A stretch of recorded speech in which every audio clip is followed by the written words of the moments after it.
Hello and welcome to the She Who Dares Wins podcast. And my guest today is Lucy. Welcome to the show. Thanks for having me. You're absolutely welcome. All right, no one escapes the question. She Who Dares Wins. Tell me how you've dared and won.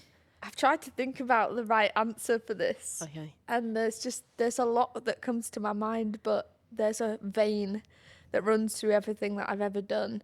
And I think that vein is always trying to be as authentic as possible, regardless of the situation that I'm in. Yeah. So for me, it's daring to always just, even when it's ugly, like be myself. I like that. I think I was just saying to you before that I've read your book and it's so personal, so honest. And I've read quite a few autobiographies and I've been like, it's kind of written how you think they want you to understand. But yours is very, I don't know, I felt like you were in the room, you were because you were on audiobook. You were talking to me. Well, do you know what? When I was writing it, I'd write something and I'd be like, oh, that's really personal. And whenever I had that feeling, that meant it had to go in the book. Right. If I considered it at all, if people would think differently about me, if I included it, that was my sign to like jump over that hurdle and put it in. Yeah. Like any time I considered, oh, will this change what so-and-so, it's going in. Yeah. Because that I have practiced absolutely radically. Like I was talking to you before, I practice things radically when I do, not caring about what people think, full stop. Has it always been that way though? Oh, absolutely not. Right. Absolutely not. I've got entire albums that I wrote because they were what I thought I should sound like at the time, or like because that's what was trendy. So I wrote that, or like periods of time where I wore certain things or I acted a certain way. Absolutely not. Like, no. It's a common thing on this show that we talk about that, and people say that it comes with age and experience.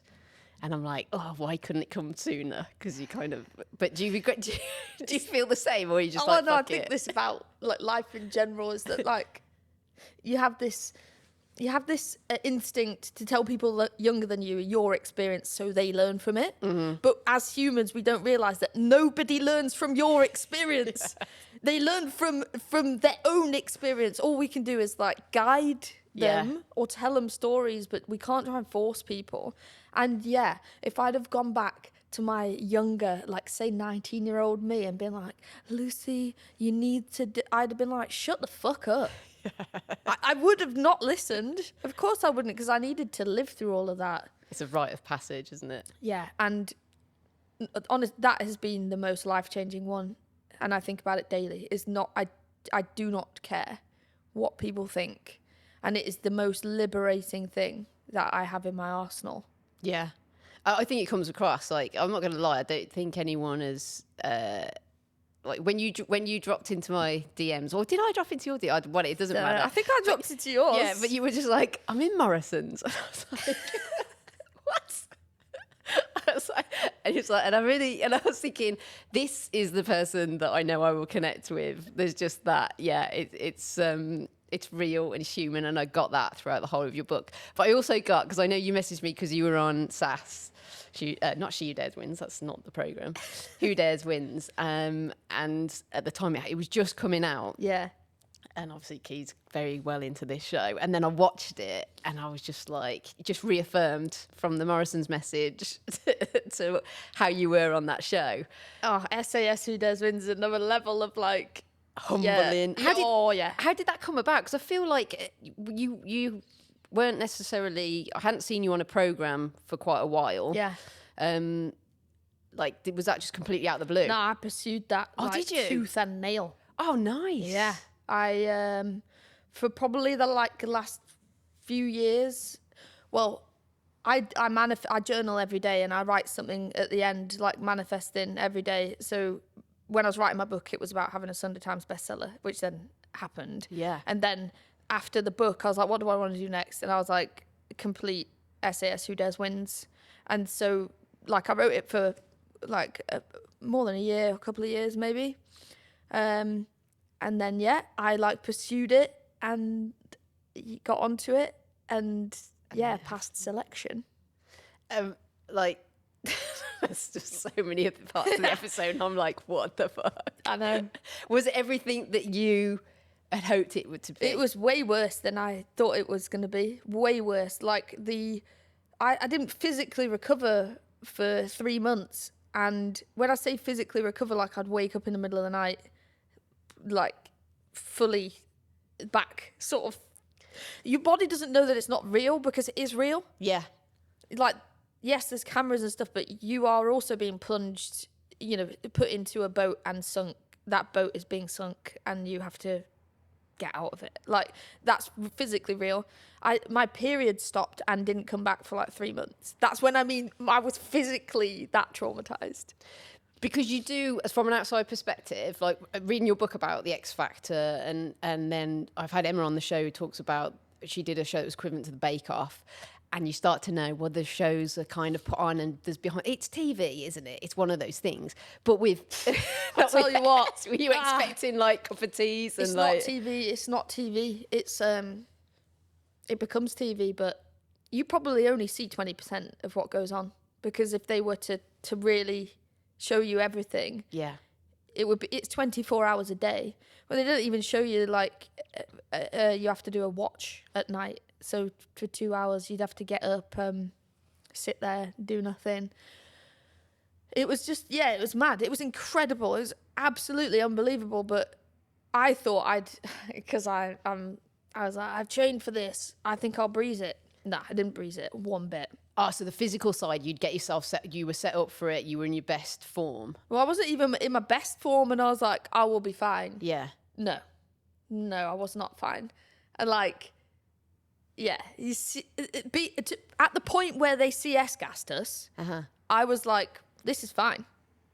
Because there are much worse things. I was like, this is bad. And I was retching and crying, and the bogies, like 10-foot bogies hanging out my nose. And again, like, you know that's going to be on television. I was like, this is nothing in comparison to some of the stuff we've been doing. That's really interesting. And like, for me, there's horror ones in there of like the water would be a massive trigger of like the boat when you leapt from the boat to the helicopter. Oh man, didn't quite make that one. For anyone listening, I had to jump from a speedboat and grab a helicopter, and I just face planted the sea instead at speed. And then I wasn't able to cross my legs. Well, I was crossing my legs when I watched the what's they call? It's not an abseil, is it? Viaduct. It was jump extraction. You just had to jump off like a 200-foot viaduct, and I had the harness in like a weird place, and it ripped my labia. Fucking hell! It was just bleeding bad. Did you have to come off the show then initially for that to get? Listen, there's no. You just carry on. You can't. If you were to like, you can't leave. You can't. You're just in the field, right? Right. So I went into the bushes, and I was like, oh, this is bad. This is like, when something's bad. Yeah. And I like pulled my trousers down. I was like, oh my God. And I'm literally looking at it, and this female doctor comes up behind me, because she's in the background all the time. Stood next to the production people. She's like, are you okay? And I turned around. She went, oh my God, I thought it was your leg. And I was like, nah, that's not my leg, is it? And they gave me some numbing cream and some antibiotic cream, and that's it. On you go. Crack on. Yeah. Jesus Christ. Yeah. But how much of that show or that experience is like mental versus physical? 99%. Well, no, actually, that's not true. It's really hard. It's hard to explain, because actually, you only have to be as fast as your team are going. Okay. Really? Yeah. And you know, at times, Adam, I love Adam Collard, but he is 6'5". Right. And he is like super fast, super power built, and he'd be running ahead. And at one point, I was like, Adam, you have to slow the fuck down. Right. And I said, just imagine that I have all the like medicine and the medic kit, and that you might be this like Marine, but without me, you'll be fucked. Yeah. So just keep me in mind. And so you end up, the physicality is hard, but as long as you can sort of like get in together and get your pace, then you've sorted it. But it's hard to do if you don't like each other. That's why when you get down to the end, when there was like 6 people, we were tight. Yeah, I was going to say that. And there's really interesting characters. So like, I was a bit gutted that Louis went out really quick. I mean, it was like, why did you turn up? But still. Yeah, the spirit was there. Yeah. And then Hannah went, and I was like, oh my God, they're dropping like flies. Yeah. And we get to what I found really interesting about you, though, is at the start, the first couple of episodes, and I know it's highly edited, but like you were quite stoic, quite like in the van and stuff. You weren't that chatty with people. Was that intentional? Did you kind of that's had in the edit, that. Oh, is it? I don't stop right. talking. Yeah, the I'm way like they played it friends out. with everybody, yeah. Right, okay. Obviously, it's like being at school. You don't get on with everybody. Yeah, so, yeah. But really cultivated from the beginning was like, you know, me, Adam, Bimini, Michaela. That was very tight from the start. Me and Bim were like, quiz. And like, hey. Yeah, it was good fun though. It was a great, it was an incredible, life-changing experience. If they did an All-Stars, they can fuck off. I'm not doing that. Oh, right. So you wouldn't go back? I asked them if my wife, like, what do you think I should do if they asked me? And she was like, I'm not sure. And so for her to say that, she's like, I'll support you in whatever you do. Yeah. But had a big effect on me for sure. Yeah, you can see that with anyone that goes through it at the end, especially when they do the interrogations. Were you ever worried about the interrogation part? Yeah, so they do like a psychoanalysis beforehand. Okay. And there's a really nice psychiatrist, Howie, his name was, and he was like, I think you will breeze it, but I worry about you in interrogation.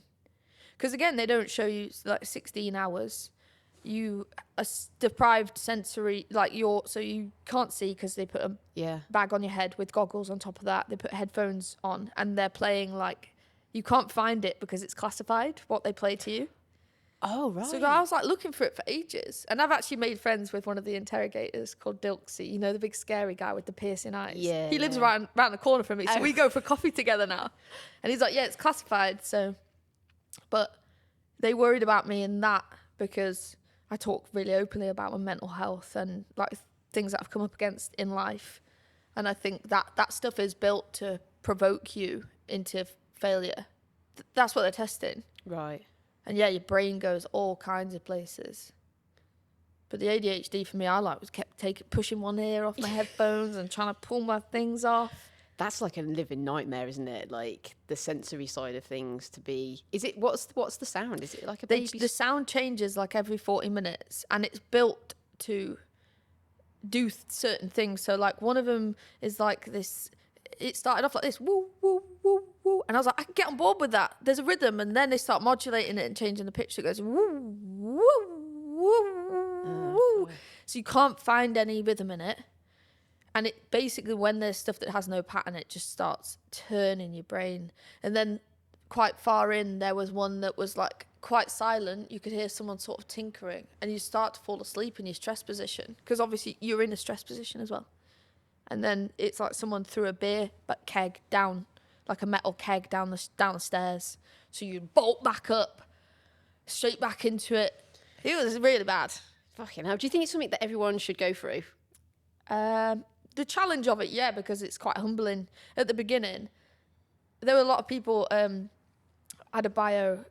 He's like a mad guy, and he from the start, he was like, "You're going to go the whole way." He called me the mindset. Was he the American guy? No. He's a footballer. Oh right. Okay. Oh yeah. Massive Sorry. footballer. Yeah.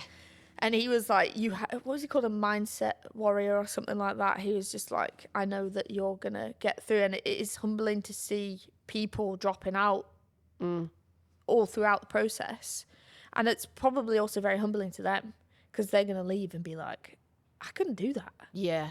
So, yeah, I mean, I think adversity in general is good for people. Maybe not that show because it's quite extreme. Yeah, I sensed from the start that they had clued into you, that you were going to be strong. The production afterwards, she said, we were like, we knew you'd go the whole way. And there were times, because actually it wasn't shown, but I fainted after the boat carry. Oh, did you? Yeah, like I got back to the base and I fainted and I had a real funny turn. I think I was dehydrated and exhausted. And like, I started speaking in weird, like confused. And they said they were watching in the back room, like, come on loose. Because the doctor was just about to medically withdraw me. Oh, no, and they wanted you to... And they were like, go and get some food. I was like, I can't, I just need to sleep. I fell asleep for a couple of hours and woke up and I was like, right then, back in the game. Back on it. I'm fine. What's the biggest thing that you learned from that show about yourself? Just that, like, actually, genuinely connecting to other people is one of the most important things when it comes to adversity. We're programmed to think that we're better off alone, I think, when things get tough. Yeah. And actually, Michaela, who I just like loved, every time there was a tough moment, including interrogation, I'd like lift off my goggles and try and get a look at her shoes. Because if I saw her shoes, I knew she was there. Right. And that was it. It was enough to be like, okay. And what I saw her jump off that viaduct. So I was like, all right, I'll be jumping off that viaduct as well. So it's human connection, isn't it? So if you go through something tough with other people and it connects you like nothing else. Yeah. I think that's pretty awesome. I think that spans a lot of topics, like a problem shared. Yeah. Grief shared is grief halved. Like, we like to keep things to ourselves and sit in troubling times alone. Yeah. And then you hear somebody else that's been through the same thing or similar as you, and you can relate to, and you're like, oh wow. That makes things a bit easier, but it's hard to get there, I think. Yeah. That's something you wrote in the book, isn't it, about how joy can be multiplied with more people, Yeah. and adversity can be halved with Yeah, and like, I still stand by that. Everything that you feel, you can multiply it. You can multiply it by sharing it with other people. Yeah. And that includes, negative mental health experience. Yeah. Like, talking about the implications of trauma or, suicidal ideology, even down to its like rawest format is, when you like walk by a train track and a train goes by and you're like, I could jump in front of that. Yeah. People don't talk about the fact that our brains do that stuff all the time. Yeah. Like random thoughts that don't mean anything. Yeah. People sometimes keep that to themselves and start dwelling on it. Yeah. Well, maybe that means something. Maybe I want to die. Actually, no, we're just like weird. Yeah. Our You can just brains have are those weird, thoughts. yeah. Yeah. It's a natural part of being alive. Yeah. It's mad, isn't it? I had the same thought the other night. It was impulsive that my kid was at karate and there was, those old school wooden things that you get in gyms that are lifted up, that they were like the part of the apparatus. Yeah. His mate was messing with the string and he was underneath it, and I was like, that's going to, like, Final Destination. I was like, that's going to come down, hit Archie, he's going to die. And to the point where my physical body wanted to get up and go across the hall, interrupt the whole karate lesson and go, stop messing with and I didn't. And I came away and I was like, that's fucking weird. Like no one else is going to think like that.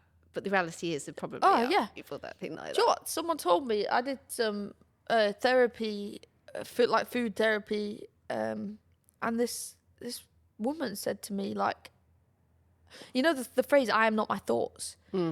If you actually like get into that, I am not my thoughts, like, we have thoughts all the time that are just completely, that is a radical version of that. Oh, I should jump in front of that train. Radical version of a thought that comes from my brain, but is not aligned with me. Yeah. We have loads of those thoughts every day. A lot of them about like not being good enough. Yeah.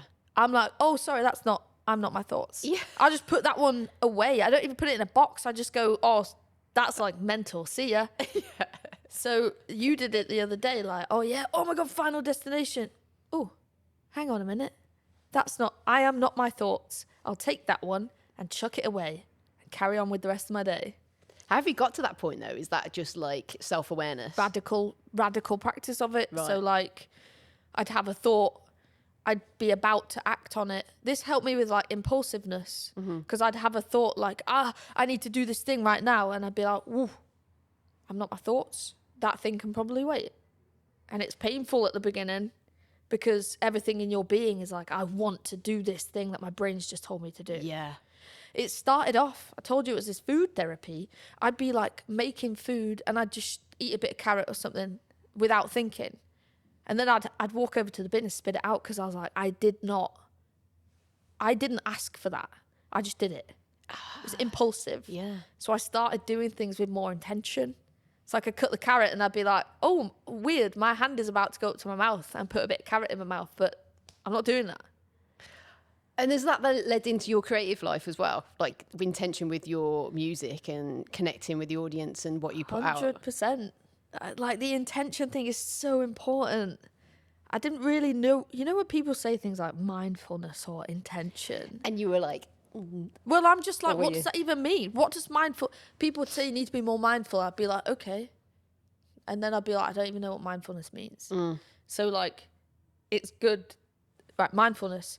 I'm going to sit on this sofa. If I was being mindful about it, I'd be like, oh, it's blue. It's got a nice fabric. It's like you're then looking at it a little bit more.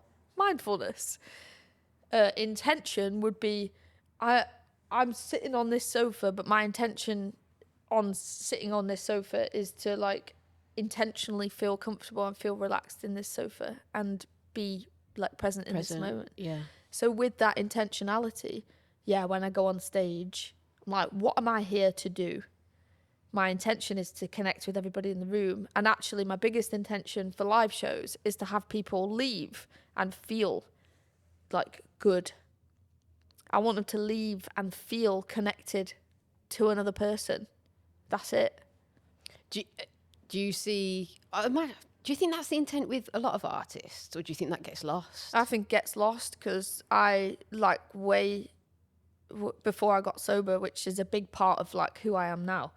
Well, I got sober when I was 28, but like I used to go on stage and think I was just shit hot. I think I was just really good showing people what I could do, and it was about showing.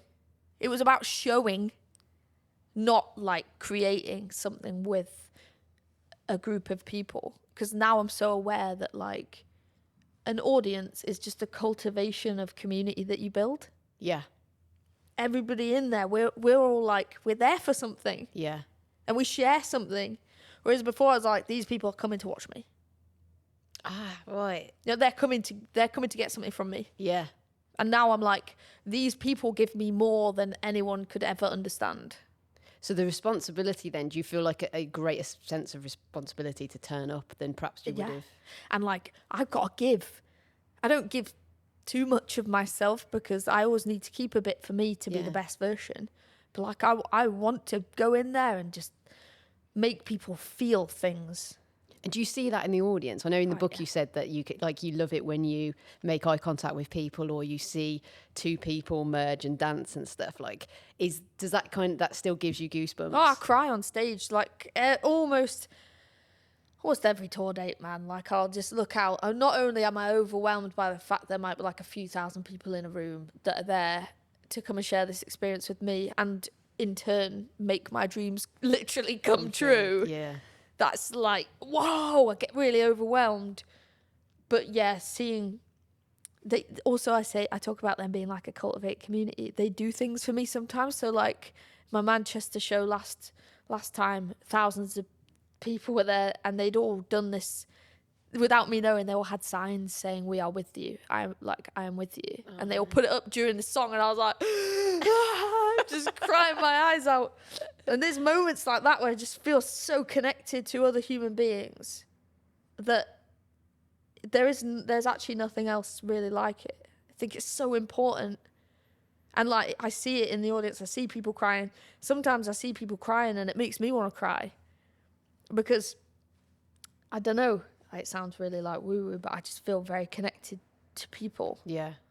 But music has such a massive input, like books and anything within that creative world, to be able to give back to people. And so it's not even just you performing, is it? It's the lyrics of the song and it's what that person has been through.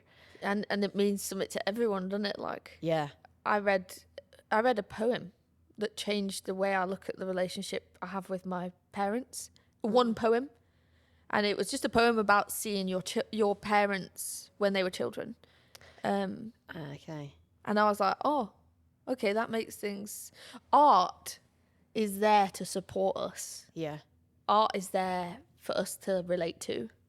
And it's so important. All I'm doing with my writing, and I've been writing loads of poetry recently. It's like I've not put it anywhere. It's just like in my journal, but it's us expressing something honest and other people absorbing that and being like, I either learn something from this or I relate to it. And I see people doing that with my songs, but I'm doing it with people's poetry and people's books and and music. Do you ever get feedback from, like, I know you do meet and greets after, like, how do you deal with that? Because I imagine also from the protective side of things, people have all got a story to tell, and does that ever kind of overwhelm you a little bit if someone's almost kind of put like a little bit of pressure on you and that this song has saved me, and then they give you your story? Yes. Is that quite hard to deal with sometimes? Well, I mean, I spoke about like quite intense things in my book, and generally I speak a lot about myself in a really open way, which does encourage people to sort of do the same thing. It's a natural thing to share their story too. And at the end of my book, actually, it says, like, I feel so proud if you feel like the kind of, you feel so close to me that you can approach me and tell me these things, but I can't do that. I can't take that stuff. So instead, if you come up to me and give me a fist bump and say, I am with you, I will tell you that I'm proud of you. Okay. And the amount of people that come up and just give me a fist bump and say, I am with you, and I'm like, oh man, I'm proud of you. That of itself was like a boundary that people do adhere to. Okay. But there are people that do, just say, oh, well, I was this when I was younger. And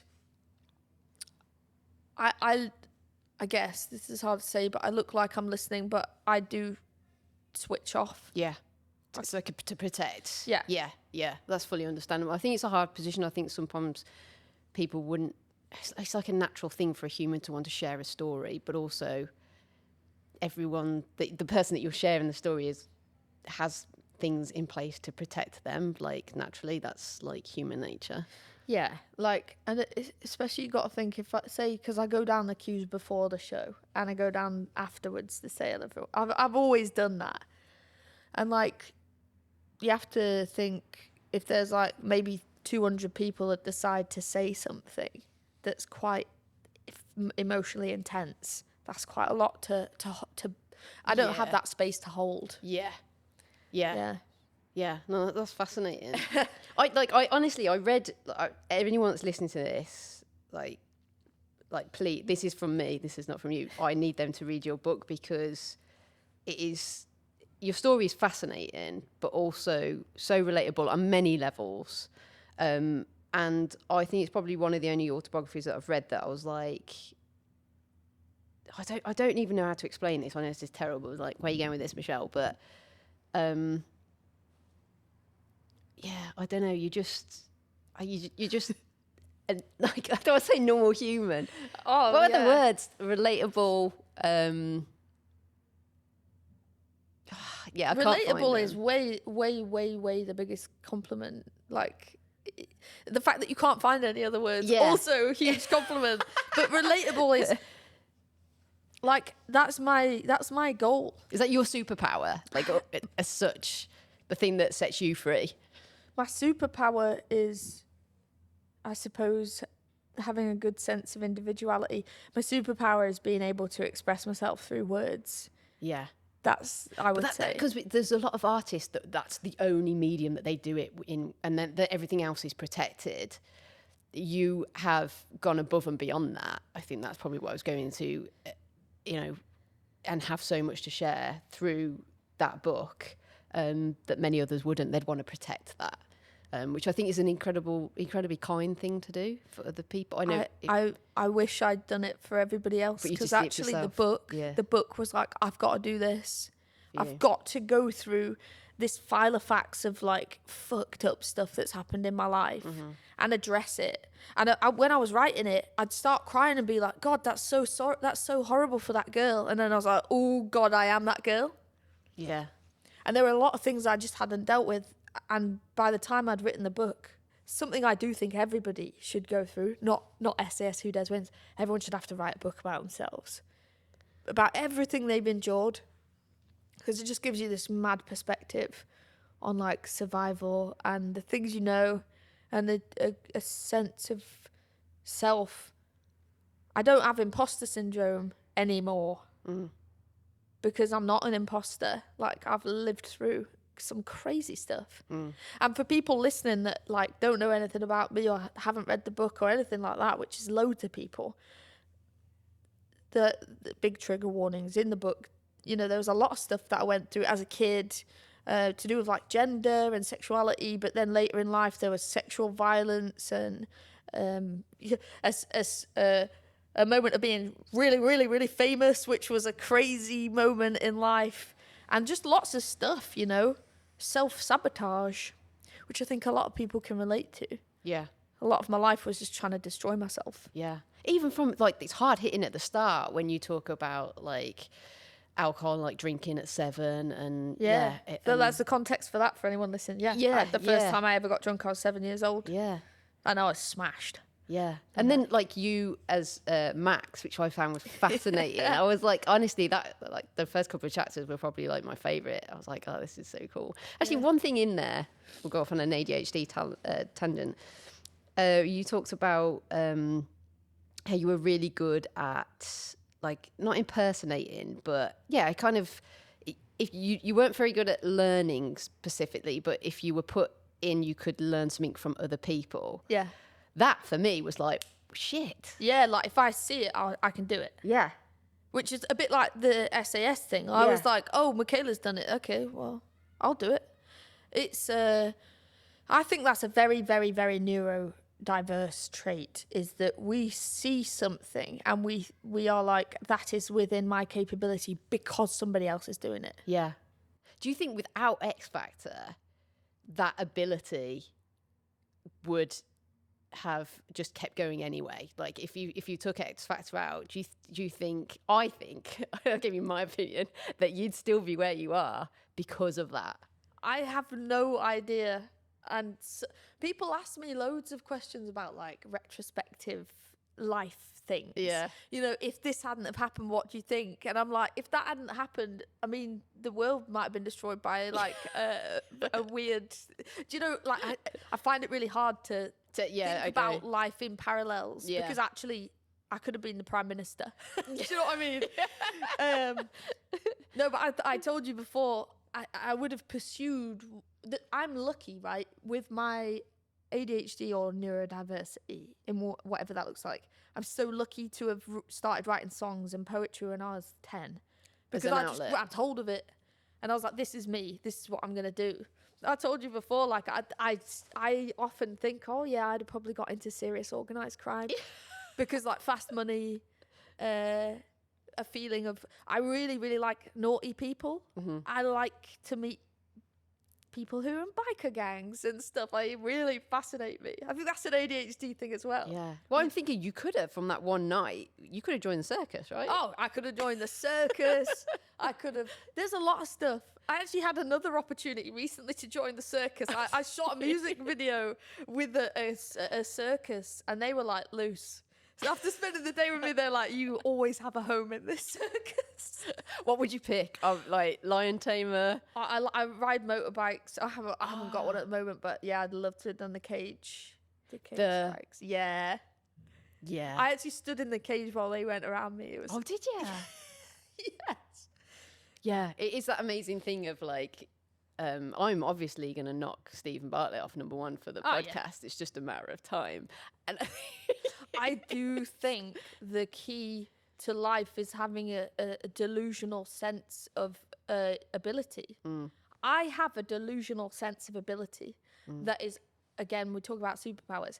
My delusional sense of capability makes it so that the world is literally my oyster. Mm. I had never written a book. And I was like, I'm going to have a Sunday Times best-selling book because I'm going to write one, and that's what's going to happen. Delusional sense of capability. Delusional. It's not though, is it? That's the weird thing. Nothing is delusional. When it comes to your ability to achieve something, nothing is delusional, really. Like, nothing doesn't exist. Everything in this world exists if you believe in it. Yeah. Like, if tomorrow I woke up and was like, I'm going to be Prime Minister of the country, I have a delusional sense of capability. That to me is achievable. I think it's lovely and something I completely relate to. And I think every child starts out with that. Yeah. Or at least I think they do. And it's lost through adulthood, isn't it? Oh yeah, they're like, sit down, put on this uniform, go to uni, get a job after that, work for somebody else. And I think neurodiversity, again, if anyone's listening, they're like, wait, I have a delusional sense of capability as well. Join the club. But I'm trapped in this life. Again, it's privilege based. Like I was not privileged at all growing up. And then I went on X Factor when I was 21. And then I've been privileged ever since. Privileged, definitely. And then there's been like hardships for sure. But I didn't get into the cycle of what the sort of trap is, which is like be told what to do the whole time. I was told what to do and I was like, no. I don't. I recognise that the more ingrained the sort of way that you're supposed to live is, the more ingrained that is, the older you get, the more trapped in it you get, and it's harder to leave. But if you have a feeling that like you're destined for something else and you're sitting in a job that you fucking hate, like you will only have one life. And if you're staying in a job because of a pension benefit, reassess it all, because you might not even make it that far. Yeah. Start tapping into your sense that you can be something else. You can be whatever you want to be. I genuinely believe that. Yeah. Again, privilege based, it's really hard to get out of things. Yeah. Money and debt and family and dependables, really difficult.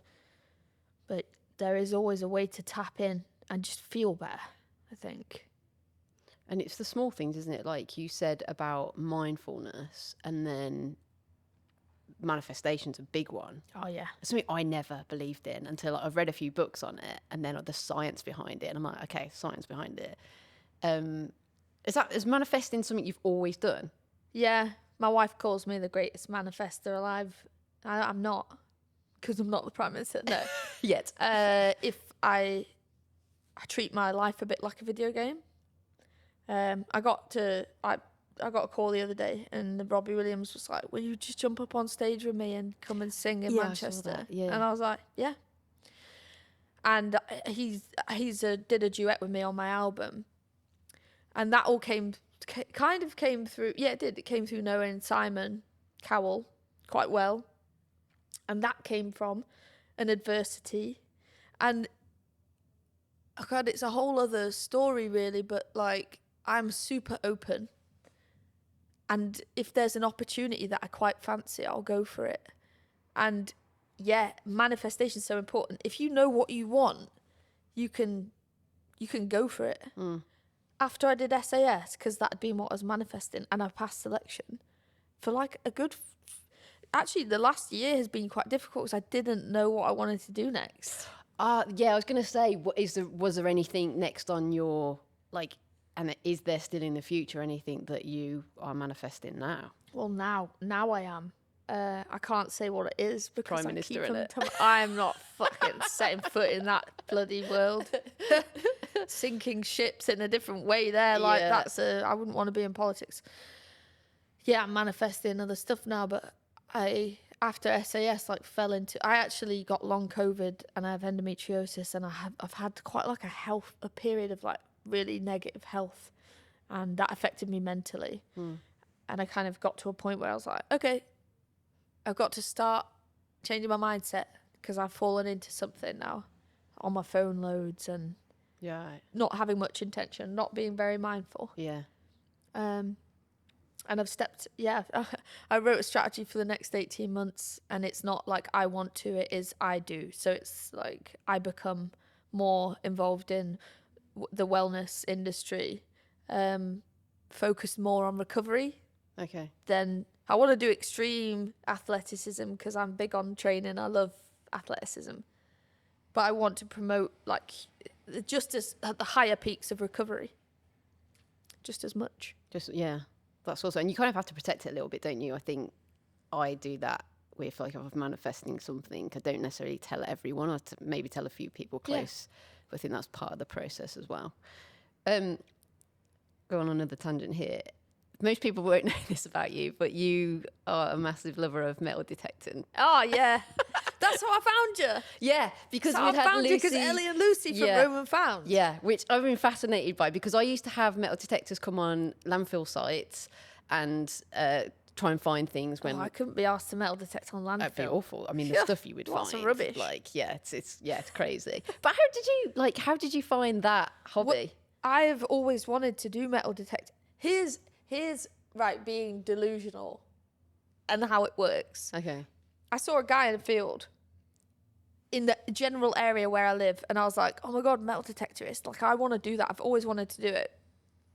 When I went to go and look at the house that I bought, I live in East Yorkshire. What we actually turned out to be the same man, right? The same, and I know this because he was on a permission that's only his permission when I saw him the first time. 76-year-old man, he's called Stuart. He was in the field by the house that we bought. And so I just pulled my car over one day after buying the house, saw him in the field. I like trudged through the mud all the way into his field. And I was like, excuse me, would you teach me how to metal detect? He's just a stranger in a field. And he was like, And I was like, where do you start? Just what shall I buy? And he's like, you should buy this, this, and this. I was like, can I get your number? And then I just basically followed him around. Amazing. I saw the letter that you did as well to the farmer. Yeah. So and Stuart got that permission. Yeah. So I wrote, there's a farmer in front of my house, like I'm surrounded by fields, and he was in his tractor, so I just wrote a letter. Again, delusional, sort of like, I'll just go and ask anyone anything. Yeah. I don't care. Yeah. I was like, hello, here's £20 because I admire your like dedication to farming. It looks really hard. I was wondering if I could have permission to metal detect on your land. And he was like, no, sorry. This man has had it for the last 10 years. And I was like, his name's not Stuart by any chance, is it? And it was. Yeah. Are there patch wars then? Oh, yeah. Yeah, because actually these guys have been showing up on the field outside mine. And it's just me and Stuart that detect on there. And I was like, excuse me. Hey, get off my field. And they had permission, actually. And what's been your biggest find? I found a Roman coin. I've only been doing it since January, but I've had like a Roman coin. I've had a few hammered coins, and a lot of detectorists have been like, "You are a blagger," because it takes people many, many years to get stuff. So you've just like I just ADHD'd in on it, you know. I like doing it in my spare time. oh, amazing. And then the sports side of stuff. Yeah. That's you didn't just go for like, you know, karate or like an introduction into martial arts. You went full on mixed. Oh, mixed martial. I started in boxing, like doing pad work. And I think everyone that does any martial arts or stuff like that goes through. So you're doing pad work and you think you're hard. You think you're hard as fuck because you can like hit pads at speed. Mm-hmm. And you don't know anything about like guard or whatever. Mm. And so I was doing the pad work, and then I actually did a music video where I pretended to be a boxer. Right. And I thought I knew loads. And then the girl who was in the music video actually was a boxer. Okay. And to get some real footage, the guys were like, do a round. And I was like, yeah, go on then. Oh my God, humbled. Humbled in a moment. What, live whilst you're shooting Yeah, a she music just video? got me with a hook that, like, when people say seeing stars, it was like a cartoon, like birds flying around my head. And I was like, oh shit, I don't know anything about boxing. So then started trying to learn a bit more about actual combat. And then when I was like doing a bit of sparring, I was then like, oh, fists are nothing. I want to do jiu-jitsu. So I started with my mate Levi in Manchester, Levi Steedman. She's a pro fighter. Did jiu-jitsu. I was like, this is insane. I feel like I could kill somebody. Started doing K1, kickboxing. And then, yeah, I just love it all. It's so empowering. And is the jiu-jitsu, is that more grappling, holding? Yeah, grappling and chokes and... Which I read recently, well, I think there was a fighter that was just like, if kids could learn something, that is great. And also for women for self-defense, because it's using the opponent's body weight, is that right, against them? Or is that more... I mean, I completely agree. If every woman had compulsory jiu-jitsu... Yeah. The stuff that's happened to me, I mean, yeah, nothing like that would ever happen to me now. Mm-hmm. Or, you know, I know there's like a capability. I can't say nothing like that would ever happen to me now because there's so many scenarios that could happen. Yeah, you're right. Yeah, that's actually silly to say. I feel prepared now. If I'm running through the woods and I see a man on his own and he's not got a dog, and we're, you know what women like, straight Yeah. away like, what the fuck are you doing in the woods without a dog? Thoughts? Yeah. And it goes, I think actually I'm way more prepared now to think about what I'd do. I've got a blue belt in jiu-jitsu, which is like one up from the first belt, but it takes a long time to get. And I've got an orange belt again, like the second belt in K1. But it's just being aware of yourself and your physicality. Yeah, I would say all women, even just going into they say the hardest belt to get in martial arts is the white belt, because walking into the martial arts gym is the Really? Is hardest that the bit. hardest? That's the hardest part? Well, they say, like, it's kind of what people say, isn't it? The white belt is the hardest belt because the hardest thing is actually getting up off your ass To get into and going to a gym and learning martial arts. Yeah. I think that's probably the same for most things, isn't it? Even like going to the gym or going for a run. Like I fucking hated running that marathon. And the hardest part every week was putting the fucking trainers on. Once you're out the door. Like, yeah, because like as with everything, if you zoom out far enough, you could look at everything that you're doing and be like, what the fuck am I doing? Yeah. Why am I here? What am I doing? What does this mean? Yeah. So like it's easy to say, I'm going to go for an, oh no, I'm not. Can't be asked. Yeah. But actually, that's what discipline is, isn't it? Doing it. Yeah. Regardless of the reason. Yeah. This is a bit of a wild question, but is there any misconception about you that you wish people didn't have? Oh, I imagine there's loads, but I just don't really think give about thought it to that it. much. Yeah, that's quite. I think you're so I love the fact that you are so self-aware, and it's just really humbling. Yeah, I know you say you hate compliments, so I'll take that back. No, I actually don't mind compliments. No, it's like I've struggled with compliments, but I'm fine with them now. Oh, I okay. really appreciate that. Like that is really, it's nice to hear, because I see a lot of people getting really caught up about what people think about them. Mine used to go as far as like I'd be stood somewhere, someone would look at me, and I'd be like, "What the fuck are they thinking about me? What?" And now, I just let it go. It's not. I don't even think about what they think about me. I will never get it right. You're sat here looking at me right now, and I'm sat here looking at you. I could think, well, what is Michelle thinking about me right now? I will never, ever get it right. So I may as well not try. Yeah. I can think about what I think. You can control you. That's the control the controllables. People say that all the time. I will never be able to control what people think about me. If there's a misconception about me, I don't care. Yeah. The only people I care about are the people that are going to come up and try and understand me more. Yeah. And I'll tell them anything. But if I'm never going to see them again, I mean, even if I am going to see them again, I don't care.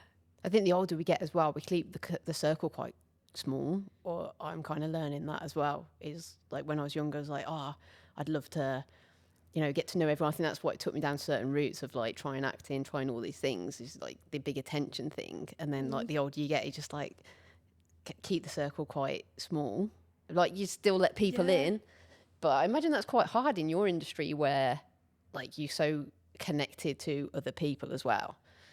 But you seem to have that balance quite right. It's just over anything. I've been the same as you, as like, how can I make people like me more? And unlike that now, I went to the metal detecting festival. I went to Detectable. I saw that, yeah. Which apparently Ellie and Lucy said that they're like celebrities when they go there. They're like, it's mental. Sick. Like they were doing some stuff with the BBC, and I was just like, this is sick, because like it's so cool. I just love those guys anyway. I think they're just brilliant. But going there, I turned up on my own.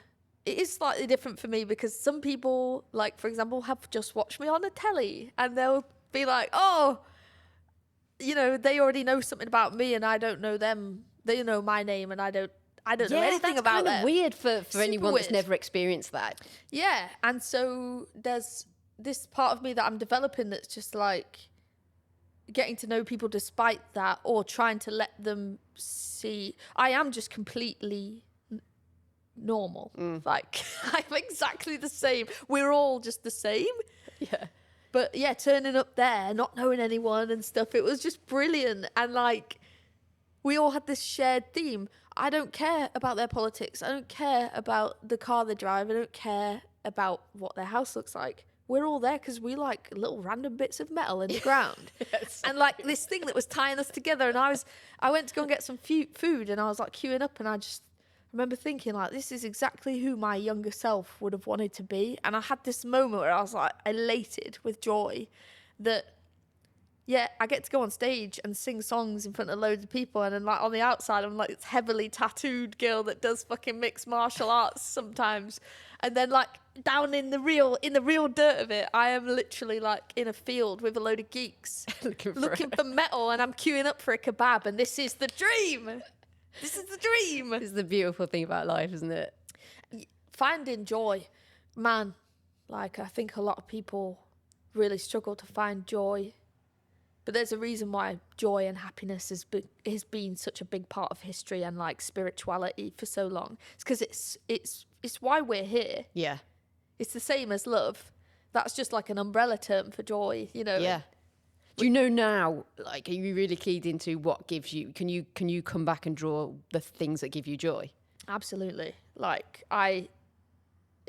if it doesn't make me happy, I'm not doing it. And like that's across the board.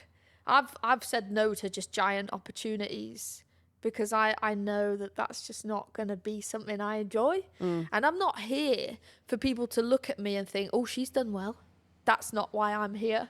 I'm here to feel like I've got a really good sense of purpose and joy. Yeah. And I realised there was a time in my career where I was like, I'm not Ed Sheeran, I'm not playing in arenas, I'm not Adele, I'm not good enough. And then there was this moment of clarity where I was like looking out even to a few hundred people, which to a lot of artists is not that many. I'm looking out thinking, how the fuck have I got all these people stood in this room, coming here, sharing this moment with me? Like, what? Yeah. How is this my life? Gratitude. I was going to say that perfectly leads into like gratitude, doesn't it? And I think gratitude is underneath that umbrella term of love. Like, why are you here? Are you here to drive a sports car? No. No. I don't care. Like, I don't care. I've been through that. Like, yeah. I used to So drive. I was going to say, like, if you've been on the flip side as well, God, yeah. like looking back. And like my old self doesn't even make me cringe now, but yeah, it did. I was completely materialistic. Like, wore Rolexes. Seriously. Because I had a deep void within myself that I needed to fill with things. I needed to fill with other people's opinions of me because that made me feel more accomplished. Yeah. Whereas now, like I said to you, I drive a van like that rarely gets cleaned and it's always full of mud. I actually went and did a favour for Callum Scott, the singer Callum Scott, the other day. I played at his sister's wedding and I was waiting outside of my van and he came to the van and it was just like, I had a moment outside of my body where I looked around myself and like my van is just a pigsty. And I was like, oh, sorry, dude, but I haven't had it cleaned for a while. I live on a lane, it's quite dirty. And he was like, no, you sift through mud all the time. That's why your van is full of mud. This is the reality. Yeah. If you had everything stripped away from you, like what's the one thing then that will constantly give you joy? My health. Okay. My health, my physicality, my ability to overcome anything if I am healthy. And even if I'm not healthy, like my physicality, my body, my sense of being alive. Yeah. My sense of being alive. Because even when I felt really unwell and I really struggled with long COVID, actually, like really badly. Is that something? So did you get COVID during the COVID kind of? Oh, really? COVID for the first time in June. What? 25. Yeah. First time ever? Yeah, I was super smug about it. I was like, well, I've never had COVID. Shit. And then you realised that you then got long COVID. Got COVID in June and then in August. Obviously, we're only in October now. Yeah, but yeah. I've had like the last few months of like really poor health. Really bad. And it affected like I got clinical depression. I've had clinical depression since I was young, but it triggered something. But even in those moments where my health was really bad, I was like, there will be a day where I can see colour again. Because when I have depression, I feel like everything goes grey. Okay. Everything sort of just becomes a bit two-tone. Yeah, yeah. And the colour's gone from things. But even in that, I was like, I will be able to see the colour again. I know I will. And when that colour started coming back, I was like, joy. You know. It's fascinating, isn't it? And is long COVID, is that something that then stays with you? Is It something can. you might have, yeah. I've been doing like zone 2 training, breathing through my nose, like doing meditation. I do a lot of like, I just reassess everything. Yeah. What can I do to get better? My dad always says, he's like, I don't call my dad basic, but he's always been like, you've got health, you've got everything. And you only know that when it gets taken away. Yes. And so many people that I have on the show, that health thing is a massive leverage to completely reassess life situations, like losing a child or anything traumatic. Yeah. Is there. And I think it reminds us that we're fucking human. Yeah.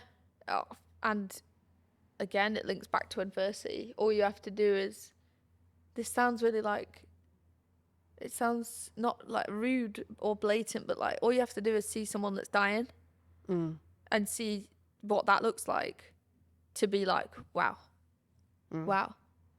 And or you know, have someone that you know who's young like have their life end. If that doesn't inspire you to, every single person I know that's died, right, that I've loved, I carry this feeling that I'm going to see the world through, I'm going to let them see the world through my eyes. Okay. So I carry those people with me. Yeah. I'm going to do as much as I physically can because they didn't get to. Yeah. So for me, like every death of somebody that I love is a huge inspiration to do more. Yeah. To let them see it. Yeah. That's my belief. I like that. It's also a responsibility, but yeah, it's awesome. God, we went full send. We could go for hours on this, and I could chat to you for absolute gazunks. But we'll finish up with a question, a dare, I guess. Yeah. So, is there anything that you've always wanted to do that you could dare yourself to do in the next 12 months? 12 months is hard because I was listening to... I won't give you a 12 month. I'll give you longer if you need longer. Well, then a fight. I was actually going to touch on that when you were talking about that, like a proper... Mixed martial arts. Yeah. Fight. Yeah. Either kickboxing or mixed, but probably mixed. With an audience? Yeah, oh yeah. Right. I'd love to do it for charity, you know, like fight somebody. Do you have an opponent in your mind? Or? I've always... Ellie Goulding got embroiled in... She tweeted something about, like... some beef I was in like 2012. And I've always noticed that she does kickboxing. Okay. Pad work, kickboxing. And I've always wanted to be like, hey, would you want to... But I don't think she would. That would be cool. Yeah, it would be cool. Like a kickboxing bout for charity. Yeah, that would be awesome. But right now, I'm writing a musical with the Royal Shakespeare Company, so that is taking up a lot of bandwidth. Yeah, this is awesome. Yeah, it's sick. But yeah, let's float the idea. Okay. Or just, you know, I'd love to fight. Yeah. Properly in front of an I'd audience. offer up my services, but absolutely fucking not. I've seen you trade. We'll delightfully sit in the audience. You'll have to be there though. Yeah, definitely. And is there anything that you would dare other women to do? On that note, I dare anyone listening to go and try jiu-jitsu. Okay. Find a gym. Just go in there. Yes, some like awful huge guy is probably going to sit on top of you and it'll make you reevaluate everything. Yeah. But do it. Just see how it makes you feel. If you feel scared when that man sits on top of you in a controlled environment, that says something. Like, you want to be in a situation where if that man's got his full weight on you, you're like, I can fucking get out of this. And not only that, I'll break your fucking arm while I'm at it. Yeah. It's sometimes I think with martial arts and training and stuff, it's not even using it. It's just the in thought of like, I can do something about this. And that confidence that can live within. It changes who you are. It changes the iron rod of confidence that is your spine. Yeah. You carry yourself differently. You move away from certain dangers. You're more aware of yourself, your physicality. Just try it. Because why not? Yeah. You might hate it, but I hate running and I still do it. Because I care about the welfare of my heart. Talking of welfare, I've never ended a pod like this, but has your vulva repaired? Oh yeah, sorted. I'm actually having Anyone that's got PTSD. I'm actually having a designer vagina done. Oh, what, there's an upside to everything then, right? Yeah, with this company that did my boobs. So I lost like 20 kilos and my boobs like died. So I had to have my boobs reconstructed by Cosmedicare. And they look great now. But they were like, do you want to have a designer vagina after? Because there was a bit of swelling after the old vulva incident. And I was like, yeah. So shout out to Cosmedicare. Women don't talk about their vulvas in the press. So I'm like, yeah. Yeah, so it doesn't happen again. So if I ever go rock climbing again, I don't have any vulva injuries. Cosmedicare. Yeah, for me, it was like when a second child being born, my mate say, oh God, what do you call that? Gynecologist? No, she delivers midwife. babies. Midwife. And she was like, you have no idea some of the shit shows that we see. She was like, but then also, like, I had a lead consultant come in and sew me back up. And I remember looking like probably 6 months after, because one of the nurses was like, I'm not long in birth, and she was like, it's pretty brutal down there, I'm not going to tell you. And then you put up the courage, and I looked, and I was like, actually, that's not a bad job. Like, yeah, well done. Like, yeah, they can work wonders with a needle and thread. No, that was my big thing. Was like both Connor and Troy were like, my balls on that task, and I was like, my vulva, and the press was like, Lucy Spraggan has a vulva. I was like, yeah, no shit. Yeah. This is news. So to the loads world. of women, like you say, have had fucking children. And the world come and look. Like they seem to invite everyone in once you've done it. Like, oh, do you want someone to? Yeah, just send the world in. Like, That's my dare not? to more women to talk about their like vulvas, man. Yeah. That's another dare. My kid the other day came in and was like, he literally said, he was like, you've got a vulva. And I was like, you're 5, whatever. And apparently he'd been discussing it at nursery, but it was because one of my friends who I ran the marathon with is very open and had told her child, and her child and my child were sat discussing. I was like, if 5-year-old boys can name it, let's go on it. Yeah, I like that's this. amazing. That's unreal. But yeah, to end it on vulvas, thanks so much for having me. I hope You're anyone welcome. listening is not like, wow, you're mental. But no, if they already listen to the show, they know how crazy I am. So yeah, but thank you so much. You've been an incredible guest, and I look forward to following your career now. Cheers, man. Awesome.